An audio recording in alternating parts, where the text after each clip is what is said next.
Very good morning बच्चों। आज मैं आपको पाठ उषा का, जो कि आपके आरोह भाग 1 में से काव्य खंड में से लिया गया है और शमशेर बहादुर सिंह द्वारा रचित है, इसकी एक एक पंक्ति को उठा करके पढ़ करके उसकी व्याख्या करवाऊंगी। तो जैसा कि मैंने बता दिया था आपको संदर्भ और प्रसंग कि ये उषा काल का वर्णन है, यानी सुबह का वर्णन है, जहाँ पर संधि काल है, रात्रि खत्म हो रही है और प्रातः सूर्य अपनी नन्ही नन्ही लाल किरणों से धरती पर उदित हो रहे हैं। तो मैं पंक्तियाँ पढ़ूंगी। प्रात नभ था बहुत नीला, शंख जैसे भोर का नभ, राख से लीपा हुआ चौका, ब्रैकेट में है अभी गीला पड़ा है। तो मैंने बताया था पिछली वीडियो में भी, एक बार से मैं फिर से बता देती हूँ कि जो सुबह का आकाश है वो नीले से रंग का है। तो कवि को ऐसा लग रहा है कि जैसे कि कोई नीले रंग का शंख हो।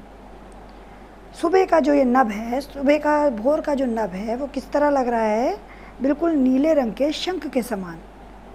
और ऐसा लग रहा है कि जैसे राख से लिपा हुआ कोई चौका, यानी कोई रसोई हो जो अभी अभी तक गीली पड़ी हो। मैंने बताया था कि गीले होने पर रंग थोड़े से खिल उठते हैं। तो अभी जो रात का गहराव है, जो रात का अंधेरा है, वो नीले रंग के शंख की तरह है और ऐसा लग रहा है कि मानो किसी ने राख से किसी कच्ची रसोई को लीप दिया हो। अब इसका जो दूसरा भाव है उनको पढ़ूंगी।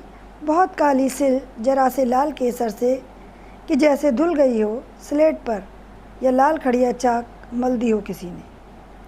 अब यहाँ क्या कल्पना की है, उन्हें ये जो काला बादल है, ये जो नीले से रंग का सुबह का ढलते हुए रात्रि का जो आसमान है, वो कैसा लग रहा है, एक काले रंग की मिट्टी की सिल की तरह लग रहा है।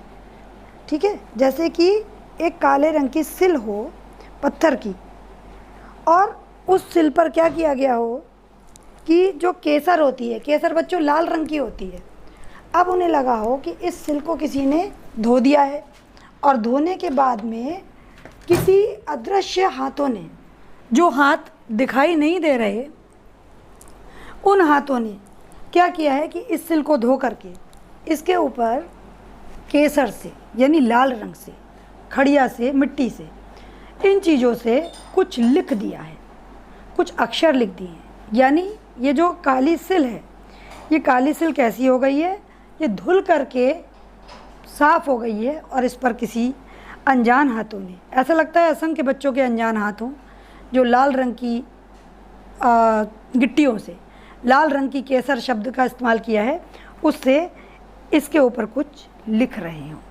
तो सीधा सा भाव है कि जब रात्रि में, जब आसमान काला पड़ने के बाद हल्के हल्के सूर्य का प्रकाश आना शुरू होता है, तो उस कालीमा के ऊपर, कालीमा धुलती सी प्रतीत होती है, और उस कालीमा के स्थान पर लालिमा आने लगती है। भाई रात डार्कनेस का पर्याय है, तो जब डार्कनेस धीरे धीरे ख़त्म होगी तो क्या होगा, उसके सूर्य की लाल लाल किरणें आएंगी। तो उस चीज़ को इन्होंने इस तरह से डिस्क्राइब किया है कि जब सूरज क्षितिज से ऊपर उठ रहा है और उसकी लाल लाल जो लालिमा है वो सारे में फैल रही है, तो ऐसा लगता है मानो काले रंग की सिल है, उसे किससे धो दिया गया है, केसर के पानी से धो दिया गया है। मैंने बताया था केसर वो पत्तियां हैं जिनको अगर आप पानी में घोलेंगे तो वो लाल लाल रंग का पानी हो जाएगा। ठीक है, और सूर्य की किरणें कैसी हैं, वो भी लाल रंग की हैं, और आसमान किसके समान बताया गया है, काली सिल की तरह। तो काली सिल को जिस तरह से लाल रंग के केसरी पानी से धो दिया जाएगा तो कैसा हो जाएगी, वो सिल काले की जगह लाल लाल दिखाई देने लगेगी। तो ऐसे ही आसमान में भी रात के अंधकार की जो कालिक थी, उसको ऐसा लग रहा था मानो उन किरणों ने, सूर्य की किरणों ने धो करके उसकी कालिमा को और उसको लाल रंग का कर दिया है। ठीक है, अंधेरा काली सिल और सूरज की लाली कैसी है, केसर के समान लगती है, और इस समय आकाश ऐसा लगता है मानो काले रंग की स्लेट पर किसी ने लाल खड़िया मिट्टी से कुछ मल करके लिख दिया हो। अंधेरा कैसा है, काली स्लेट के समान, और सुबह की जो लाली है, लालिमा, वो किसकी तरह है, लाल खड़िया चौक के समान लगती है। ठीक है, तो ये भी क्लियर हो गया।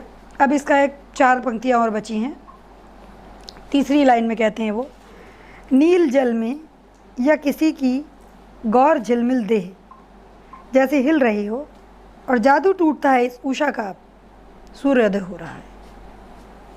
गौर माने गोरी, झिलमिल मैंने बताया था मचलती हुई, देह शरीर को कहते हैं, जादू आकर्षण है, उषा प्रातःकाल है ही, सूर्योदय है सूर्य का उदित होना। अब यहाँ भी वही प्रातः का ही वर्णन है। कहते हैं कवि कि जो भोर का पल पल बदलता दृश्य है उसको उन्होंने ऐसे बताने की कोशिश की है कि सूर्योदय के समय आकाश में गहरा नीला रंग छा जाता है।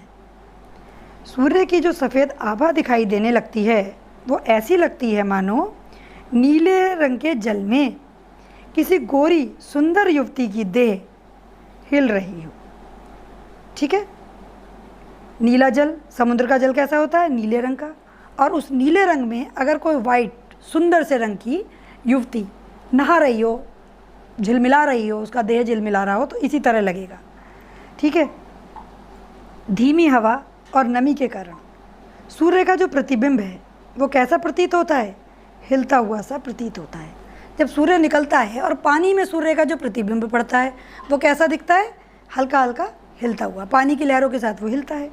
तो इससे ही कवि ने ये कल्पना की है कि मानो नीले जल में कोई गोरे रंग की सुंदर युवती अपने देह को लेकर के नहाकर निकल रही है और वो उसकी देह हिल रही है। ठीक है, कुछ समय बाद अचानक क्या होता है?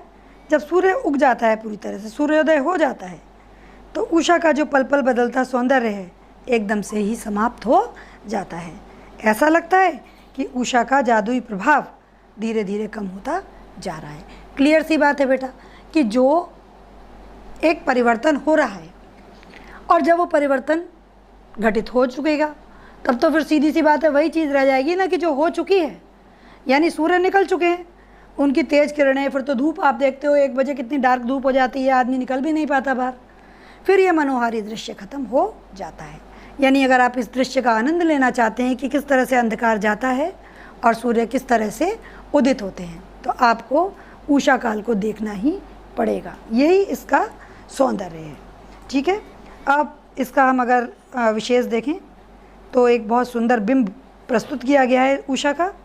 माधुर्य गुण है इसमें, नील जल हिल रही हो, इसमें उत्प्रेक्षा अलंकार है, क्योंकि जानो मानो मनो ये सब इसमें अंडरस्टूड है। सरल भाषा का प्रयोग है और मुक्त छंद है। तो इस तरह से बेटा पूरे पाठ में ही सुंदर उषा का वर्णन है। इसको आप दोबारा से एक बार पढ़ेंगे।